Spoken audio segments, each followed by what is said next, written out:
डरपोक थे जो पाकिस्तान भाग गए, हमें दिन मत सिखाओ। मस्जिदों को ढकने पर भड़के ओवैसी। एआईएमआईएम प्रमुख असदुद्दीन ओवैसी ने मस्जिदों के ढके जाने को लेकर केंद्र और यूपी सरकार पर निशाना साधते हुए कहा कि वे लोग डरपोक थे जो पाकिस्तान चले गए। ये जियालों की औलाद है और भारत को ही अपना वतन मानते हैं। हैदराबाद में एक जलसे को संबोधित करते हुए उन्होंने कहा कि आखिर अपने ही देश में मुसलमानों के साथ दोयम दर्जे का व्यवहार क्यों किया जा रहा है। ओवैसी ने कहा कि कोई कहता है कि अगर तुम्हें डर है तो तुम नमाज मत पढ़ो, घर में बैठ जाओ। कोई कहता है कि जैसे मस्जिद को कवर कर दिया तुम अपने सिर को कवर कर लो। कोई कहता है कि बंगाल में अगर हम हुकूमत में आ जाएंगे तो मुसलमानों को बंगाल से निकाल देंगे। अरे भाई, वे डरपोक थे जो पाकिस्तान भाग गए। ये जियालों की औलाद है, भागने वालों में से नहीं है। हमारे लोग ईमान की दौलत से मालामाल थे। उन्होंने भारत को अपना वतन माना और मानते रहेंगे।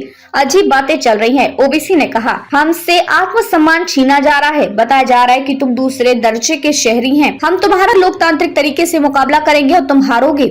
एक मुख्यमंत्री कह रहे हैं कि जुमे की नमाज घर में पढ़ लो। आप कब से अलामा बन गए, अब इनसे दिन सीखना पड़ेगा।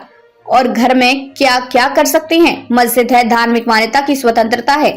हम मस्जिद को जाएंगे और मस्जिद को आबाद करते रहेंगे। आर्टिकल 25 हमें इस बात की इजाजत देता है। मैं अपना दिन तुमसे नहीं सीखूंगा। बता दें कि होली और रमजान साथ में पड़ने की वजह से देश के कई हिस्सों में मस्जिदों को ढका गया, जिससे मस्जिदों पर रंग न पड़े और किसी तरह के सांप्रदायिक तनाव को रोका जा सके। उत्तर प्रदेश में कई महीनों से संभल में तनाव है। ऐसे में यहाँ भी मस्जिदों को ढकवा दिया गया था। वहीं अयोध्या में भी मस्जिदों को ढकवाया गया था। इस बार जुमे के दिन ही होली पड़ गई। ऐसे में राजनीतिक गलियारों में खूब हिंदू मुसलमान किया गया। दरभंगा की मेयर अंजुम आरा ने कहा था कि नमाज का वक्त नहीं बदला जा सकता, लेकिन होली पर 2 घंटे का ब्रेक लगाया जा सकता है। अंजुम जेडीयू नेता हैं। उनके बयान के बाद वार पलटवार का सिलसिला शुरू हो गया। संभल के सीओ अनुज चौधरी ने कहा था कि जो लोग रंगों से असहज महसूस करते हैं वे घर के अंदर रहे। उन्होंने कहा कि साल में एक ही बार होली आती है, वही नमाज 52 बार होती है।